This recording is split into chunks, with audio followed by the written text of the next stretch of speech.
Hello, and welcome to the Lucy Liu Show, the fueling station for your mind, business, and life. And now, here's your host, Lucy Liu.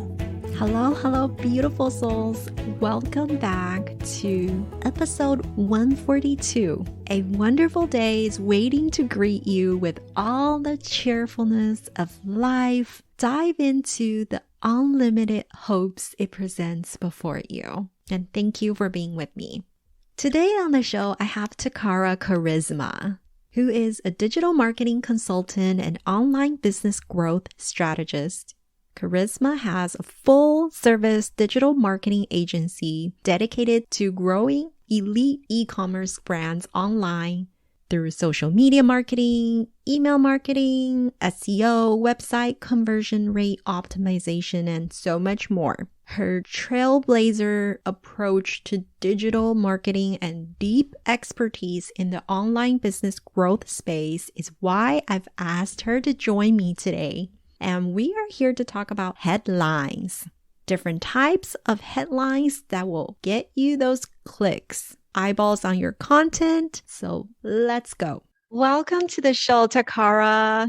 Oh, thank you so much for having me, Lucy. I'm so excited to be here with you today. I'm so excited to have you. And you guys, go do check out Toccara's website immediately after this episode because you're going to fall in love with her copy. I honestly can say I haven't read a better copied website for a long time. So you're the expert on that. And that's what we're going to talk about today. Whether you're doing service-based product or any business, you have to have click-worthy headlines to attract your potential clients, ideal clients. So let's talk about that, Toccara. Yeah. What consists of click-worthy headlines? Yeah, so thank you so much for asking. So when we think about click-worthy headlines, we're really thinking of something that will stop the scroll if we're on social, something that will call out our customer avatar, something that will defy what people believe, right? So the opposite of what someone might believe.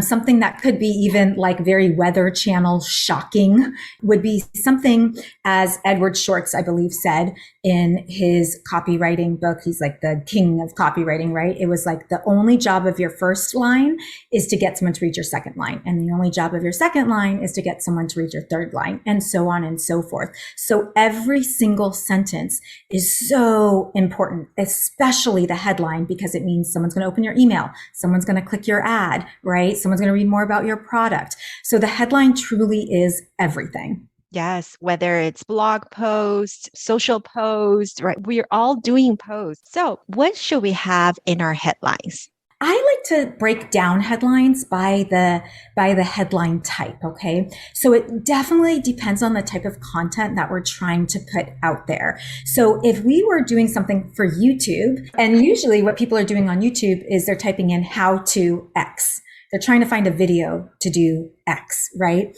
So how-to headlines are really useful when you're trying to teach someone something, especially in any industry. Think about how to do eyeshadow for hazel eyes if you're selling eyeshadow in our makeup brand, or how to stop hair loss, regrow hair, and save money doing it if you provide affordable hair loss shampoo, right? Or how to fix your car battery if you sell car batteries, right? And so on and so forth. So how-to headlines are a really great top of funnel, meaning people might not know who you are yet, way to get people in to get to know, like, and trust you and learn something from you as an expert. So that's one of the headlines I really, really like. The other headlines that I like that are kind of in that same theme are resource headlines. So when we use a word like ultimate, the ultimate guide to natural hair growth ingredients, or the ultimate guide to Facebook ads, right? If you are a Facebook ad course creator, that too is really great educational content and resources that you can, on top of just getting someone to click over to your blog, right? Or click on your ad, or, open your email, you actually can do lead generation, meaning you can get someone's email from that ultimate guide. So it has many different uses. And then on that same theme, just talking about a little bit of top of funnel, is educational headlines. So teaching people about headlines. One of my favorite analogies here is if you sell, let's say, a smoothie or a blender, for example, and you're doing education about the top antioxidant berries to put in your smoothie and why they're important, or you're selling a green smoothie powder, right? And these ingredients are in it. Well, what we have to do at top of funnel with cold audiences is to educate, right? Most people don't buy right away. So if we're talking about the history of X, or what all men ought to know about the life-saving berries, right? Or the sooner you use these berries in your smoothies, the better. Here's why, right? So these are headlines that educate, and that also your customer avatar is going to want to click because you're speaking very much to them. Yes. And I think we see a lot of headlines with numbers in them, right? Oh, I love number headlines. So I call those list headlines. And so list headlines, a lot of the great ways to start this is think of top, right? So the top 10 hair growth ingredients you need now, or the top 5 mistakes you're making with your Instagram feed, or the top 10 scary secrets plastic surgeons aren't telling you, right? Or 7 expert hacks to grow your Instagram quickly. So numbers tend to show, it's proven with data behind it. When you put a number into your headline, you will increase your click-through rate. Does it matter what number it is? Well, if I was doing a blog post and I was doing SEO research along with it, what I would do is I would see what the top blogs are that are coming up around that topic. And let's say we found inspirational quotes, because I know we love inspirational quotes, Lucy. So let's say we were looking for blogs that have inspirational posts for business owners, and the top 10 results, we Google it, the top 10 results, the highest number on there is 50 inspirational quotes for business owners. Well, guess what? My blog is going to be 75 inspirational business quotes for business owners. So the number can definitely matter if you're trying to rank for SEO on this blog post.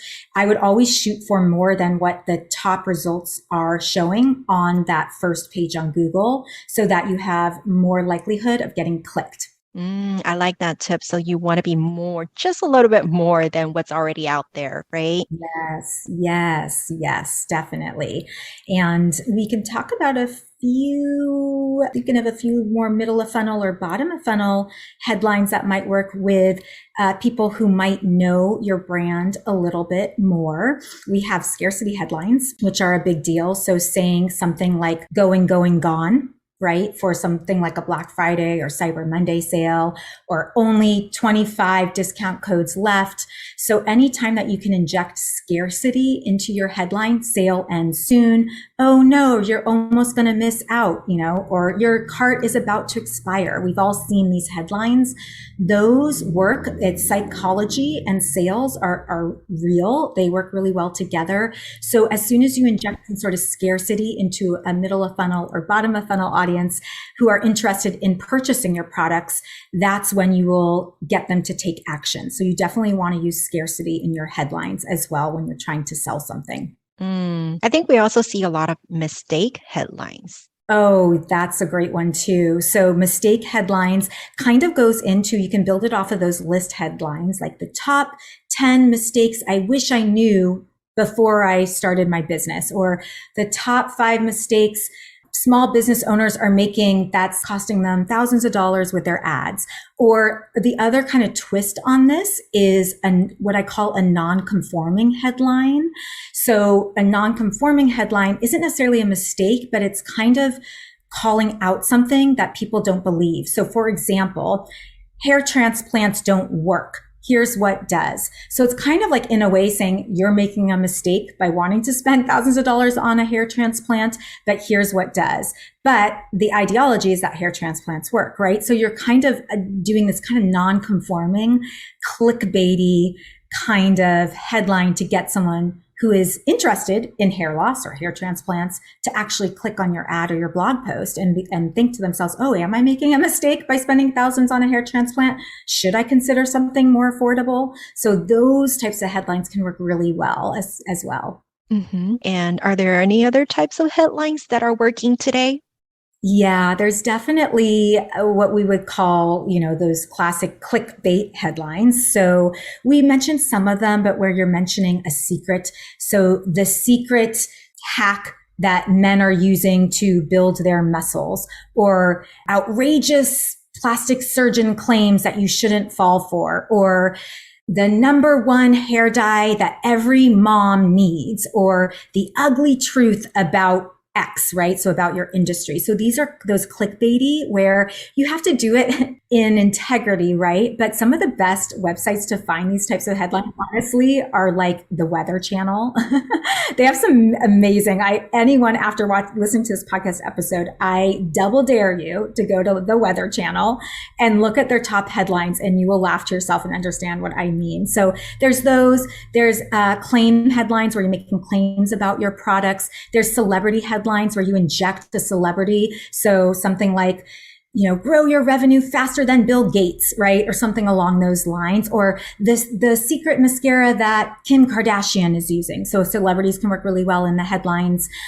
Those are some other ones that do really well when it comes to getting someone to click. And then the final one I will talk about is just a question headline.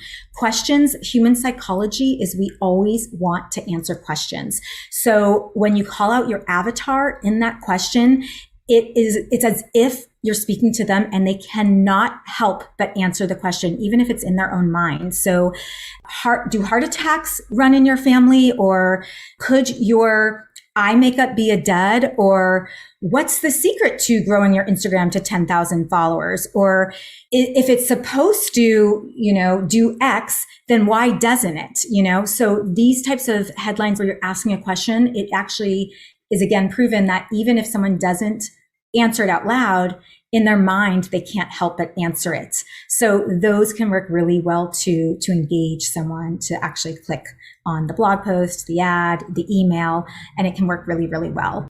How about call to action? Should you have call to action directly in your headline?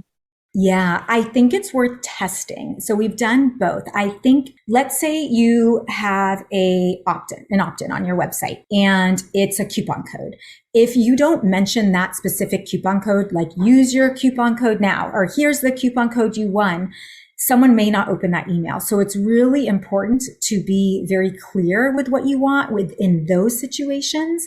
But for example, if you are split testing some ads, then I would say test it. We've seen it work both ways where we just specifically say use code SAVE5 to save $5 off today. And it's very to the point and tells them what to do, versus other ones that might be more clickbaity or engaging, which can also have the same results.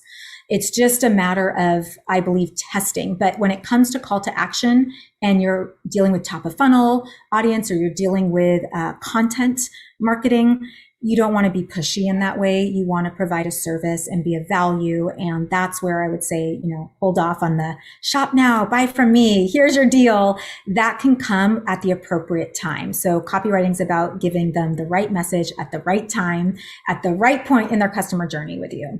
Thank you. And throughout your days as an entrepreneur, is there a favorite quote that you go by in life? Yes. So I love Warren Buffett. I'm a sucker for quotes. So one of my favorite quotes that I love sharing, especially to a business community, is someone's sitting in the shade today because someone planted a tree a long time ago. And that is by Warren Buffett.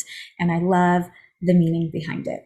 Yes, let's all go out there and plant our trees and let's bloom together. I love it, Lucy. I love it. Perfect. So where can our audience check out your work at? Yeah, thank you so much. So I'm Toccara Karizma everywhere, and you spell it super funny. So I'm sure you'll have a chance to see how to spell it through Lucy. And my agency, which is a full service digital marketing agency, is karizmamarketing.com. And that also is spelled very funny, but you can find me under Toccara Karizma on all social platforms, and as well as my own website for courses and consulting and more. Yes, of course, Lucy will spell it out in the show notes, right? Thank you for your time. Thank you so much, Lucy. It was such a pleasure today. To all the beautiful souls listening, thank you for joining me on this episode of The Lucy Liu Show. When I'm not podcasting, I am coaching high-achieving women in life transitions, getting unstuck, kissing overwhelm goodbye, and living a more joyful and fulfilled life through strategic goal setting and mindset transformation. It would mean the world to me if you subscribe, rate, or share this with a friend. And don't forget to join me for the next episode. Remember, there is always a way and more blessings are coming your way. For free resources and show notes, head over to lucylucoaching.com.